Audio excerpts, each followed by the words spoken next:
Hey people, we're back, and it's time for a review of one of the most difficult novels to tackle if you're not, used to a writer's style, and that is none other than William Faulkner's The Sound and the Fury. This book is still haunting me to this day, and I only finished it 2 days ago. What I like to say is, if you read a book that you know greatly affects you and influences you in a way that you can tell it's a great read, that it's very challenging. Like, to know if you've read a book like that, it haunts your memory. Like, even after you finish the last page, you just ponder it and you just let it sink in. This is one of those books, much like Thomas Pynchon's The Crying of Lot 49 and the same Faulkner's As I Lay Dying, and even Light in August, which was my favorite book of last year that I read. This is a book that tackles probably some of the hardest to tackle issues that you can even think of. Like, how do we as humans interpret time? How do we process our memories? And how can we remember certain things in life based on what we sense, how we smell things? Like if you listen to a certain type of music, sometimes you can get into the feel, like you can feel like a certain way. You can smell different smells. Certain images come to your head that go back to the past. How does that influence you as a person? And how are you able to actually transcribe that into the written word? Faulkner, I don't know how he did it, but he accomplished it in a way that is, honestly, I don't even know how to do it. It brings awe to me because, well, first I need to describe the book at first. If you guys have heard of it, but you haven't, you don't have much of an idea what it's about. The novel is about a family, the Compson family, who's a family whose name meant something. They were part of a higher tradition, and they were well respected during the antebellum South and such, family generational stuff. But after the Civil War, and with Reformation, if you know anything about American history, you'll know that the South had to go through a lot of changes, and a lot of the atmosphere just felt awful, because in a way. And also, there's an essay in here by it's actually not an essay, but it's an excerpt, because I have the Norton Critical edition of The Sound and the Fury, in which it has cultural and historical context, philosophical reviews, and all that kind of stuff. There's a piece by a man named C. Van Woodward, who was an American historian, called The Irony of Southern History. And in it, he gets into how, if there's one thing we don't really think about when we think about American history, or even different countries' histories, is that when a country is at war with another country and there's a clear winner and a clear loser, the whole country kind of is put under that veil of either victory or loss. But he explains how in America it's very different for us, because the South, like the American South, as not only a location, but as a place in America that is very culturally different. It has different literature traditions, different foods, different societal pressures, different histories altogether. The South is the only place in any country that really felt that it has lost not only a war with another country, but a war within itself, a war with its own people, its own country. The North has never felt that. The North has never felt it's lost anything in any sort of grand scale. But with the South, it's way different, because the Civil War, South and North, obviously we know it was about slavery. That was the case. And it was mostly a thing in the South because that was how their economy was based. And if you guys look into the American history, I know this is getting a little off topic, but I think that you'll know this if you look into it. But the South, when Civil War was going on, when the segregated South was happening, majority of whites who lived there didn't even own slaves. As a matter of fact, they were really poor.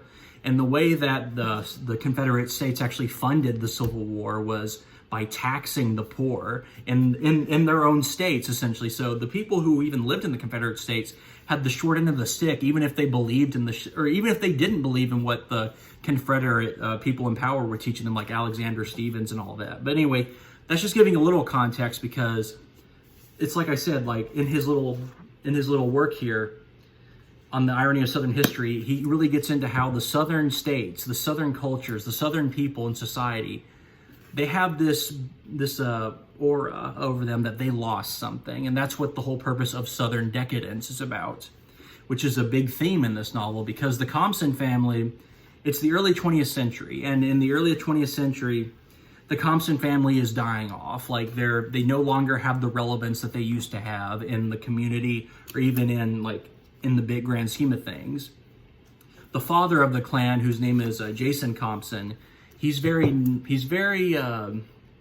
I don't know if I would say he's nihilistic, but he has a nihilistic streak to him in that he's very distant from the kids. He drinks a lot. As a matter of fact, he dies because of alcohol poisoning. Spoiler alert. But this is going to be a spoil review anyway, if you're into that stuff. But, and the mother of the clan, Catherine, I think that's her name. It never really says her first name, but I think that was her name. She's very neurotic. She's never around the kids. She's always like complaining that it's like a curse upon her. As a matter of fact, if you've read As I Lay Dying, her character kind of comes into Ance's character traits in As I Lay Dying, who's the patriarch of the Bundren clan. And As I Lay Dying, he has the same sort of attitudes that Miss Compson has in The Sound of the Fury, where he's constantly like, oh man, these kids of mine, they don't respect me. It's a curse upon my head. I always have all the bad things. It's like, grow up, like shut up. So with two parents who are essentially distant and don't really take care of the kids, they have kids. They have Benji Compson, who's the youngest, who narrates the first half of this book. It's structured into 4 parts. The first 3 are told from characters' perspectives and how they interpret time and how it affects their memories and such. The first section, this is why it's considered hard to read for first-time goers, is narrated by Benji Compson, and he's a 30-year-old mentally retarded man, essentially. He can't distinguish the present from the past, and this is because, well, he's in a state of mental ignorance. He's retarded.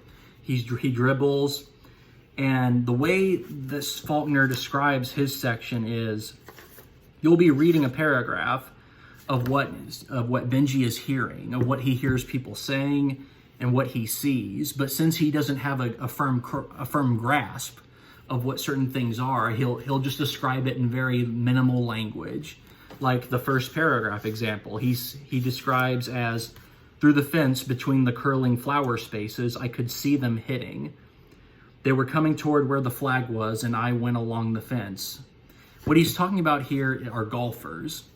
But he doesn't know what golf is. He's not competent enough to understand what golf is as a concept, but he understands what hitting is.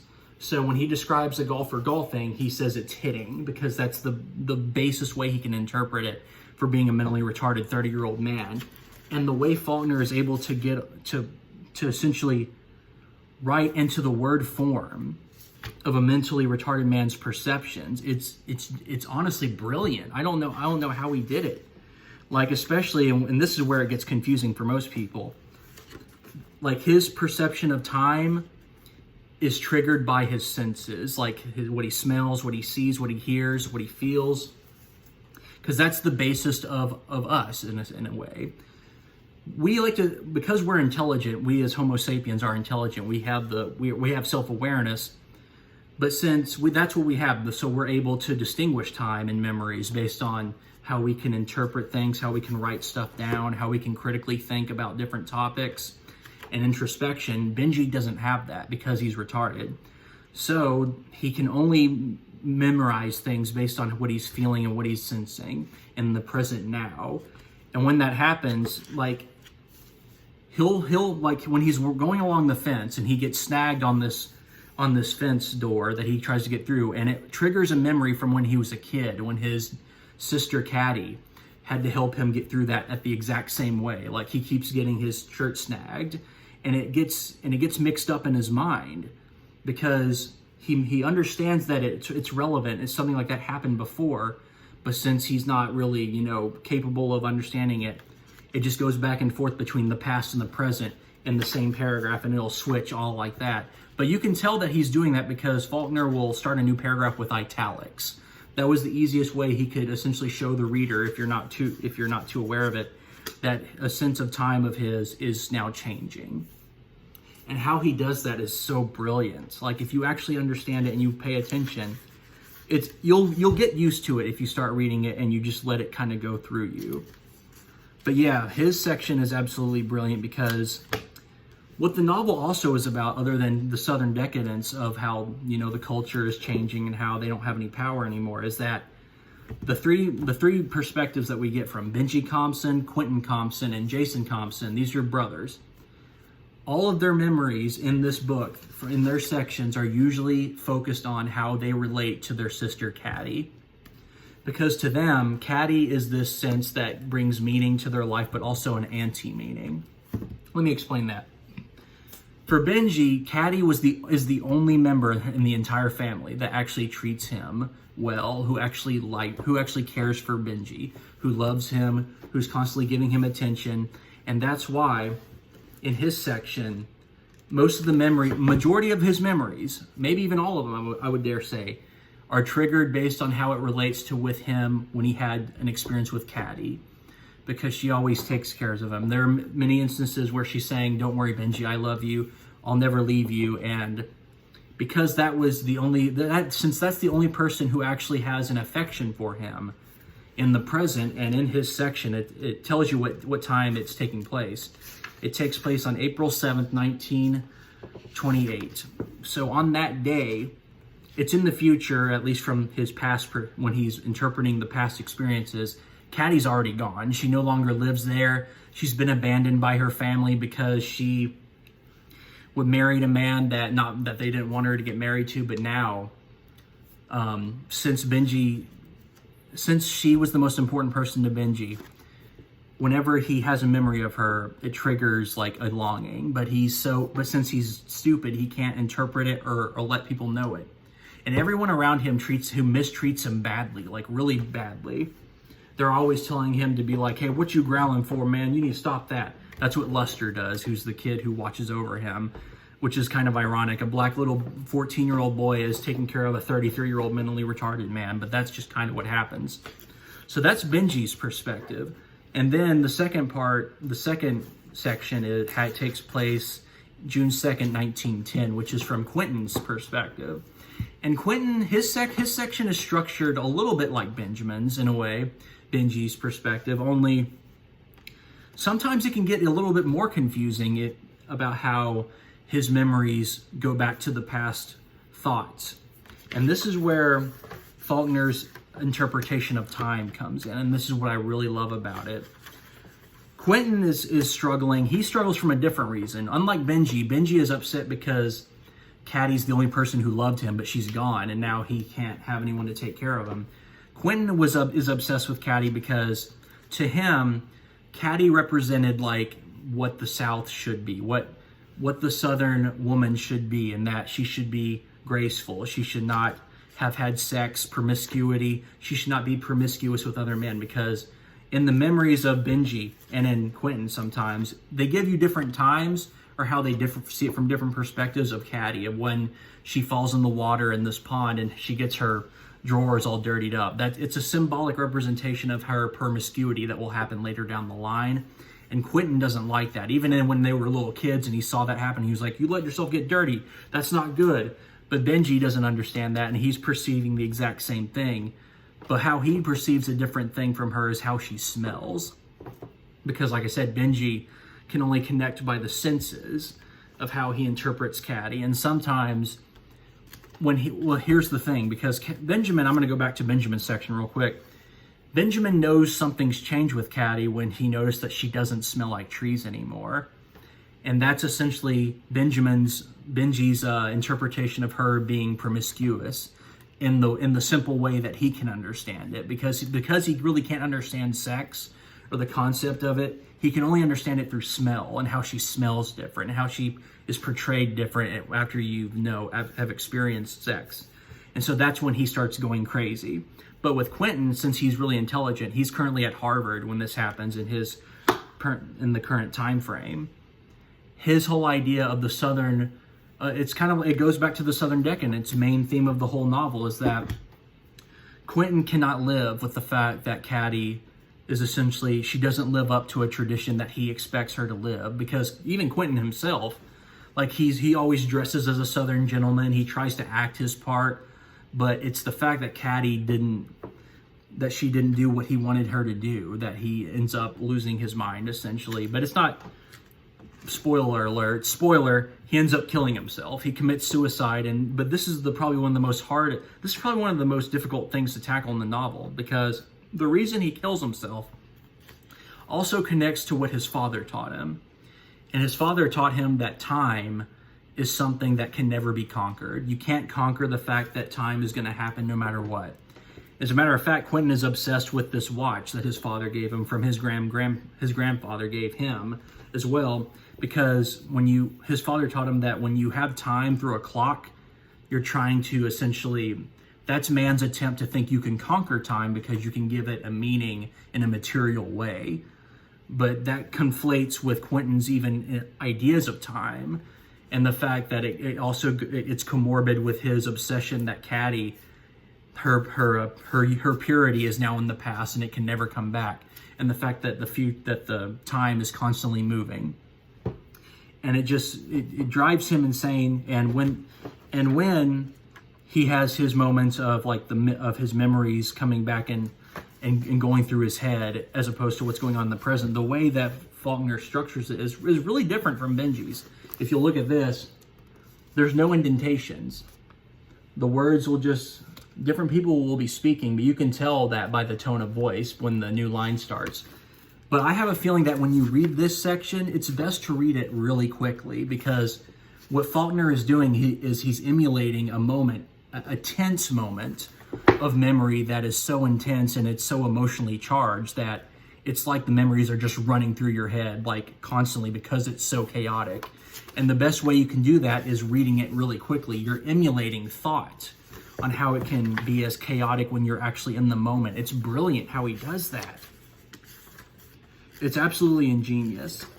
And then with the final, well, not the final section, but the third perspective from Jason. He is the brother who is essentially, he kind of represents a few things. He represents a hatred of the changing times. He's very cold. He's very calculative, but he's also very, how do I say this? He's very selfish. He thinks everything is kind of owed to him because, like I said earlier, how the kids, Caddy, Benjamin, Quentin, and Jason, they never get much affection from their parents. So, what do you expect from a certain child? Jason, when he was a little kid, it's always described that he's always threatening to tell on Quentin and Caddy on whatever they do, anything that's wrong. As a matter of fact, what Caddy represents that kind of angers Jason from his perspective, as opposed to Quentin's and as opposed to Benji's, is that Jason is angry at Caddy because to him, Caddy represents being independent on your own, because Caddy is very, very independent. She's the only kid in the family who's willing to climb on this tree to essentially see what's going on when their great-grandmother dies. It's a funeral, and the kids are down below the tree, but she's like, I'm going to go up and see what's going on. She's very independent. And there's a lot of biblical allusions to this as well, because Caddy is essentially wanting to gain knowledge from the tree of good and evil. She's ready to be independent, but the other brothers, Quentin and Jason, they don't like that. And so Jason, the way he begins his section, the first thought he thinks is, once a bitch, always a bitch, what I say. And he's referring to Caddy there. He's referring to his mother. He's referring to Quentin, actually, this is going to be a little confusing. Caddy has a daughter, and her name is Quentin. She named it after her brother, essentially. And she's living with Jason while they are essentially the last remnant of the family in the modern day, which is 1928, which was also Benji's day in his interpretation. And what Jason does is he takes the money that Caddy is sending him to give to her daughter for clothes and such. He takes it and saves it up for himself. He's selfish. He has this hatred to the women in his life because they never took care of him. They never watched over him. And it's a brilliant way how Faulkner can give you these character traits without even directly saying it. He gives it through their motivations, through their thoughts, how the way they interpret the world. It's brilliant. And the final section, which is I would say it's probably the best section of the book, is it takes place on April 8th, 1928, which is a day after Benjamin's internal perceptions, and it's from the third person point of view. It's no longer from an individual's perspective. It's from the third eye omniscient perspective. It's from Faulkner himself, you could say. And it focuses on one person in particular. And it's probably the single most important character in the story, besides Caddy. And it is Dilsey, the Compson family's black cook.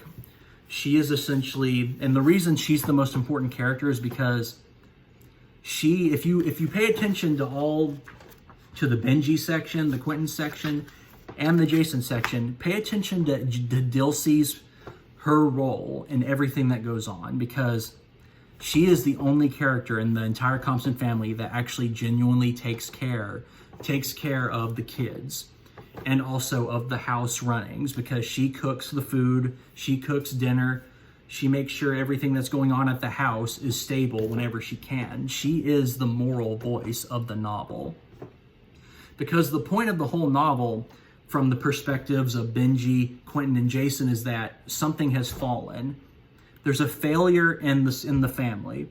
For Benji, it's that Caddy is no longer there to love him. For Quentin, it's that Caddy is no longer pure.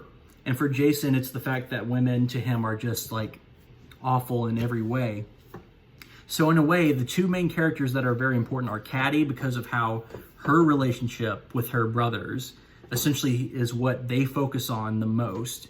And it's for Dilsey because she is the only family member. And she technically is a family member because she actually cares for the kids. One of the most beautiful scenes in the novel is when, hold on one second, I'm reading. I'm getting a little too long-winded in this review. But I kind of have to. It's a very complicated novel.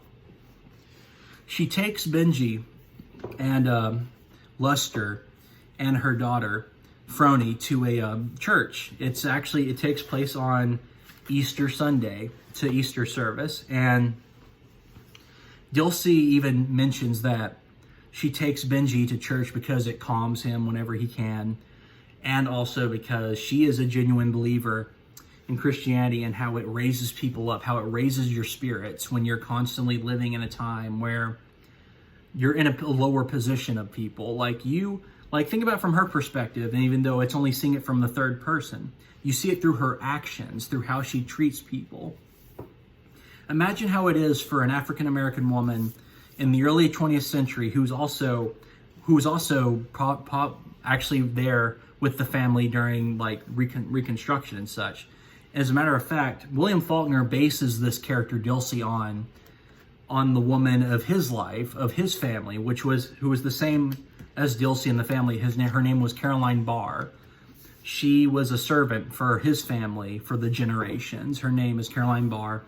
And he essentially sets Dilsey as a character, as he bases Dilsey on Caroline Barr, because Caroline Barr took care of William Faulkner and his family when his parents weren't around.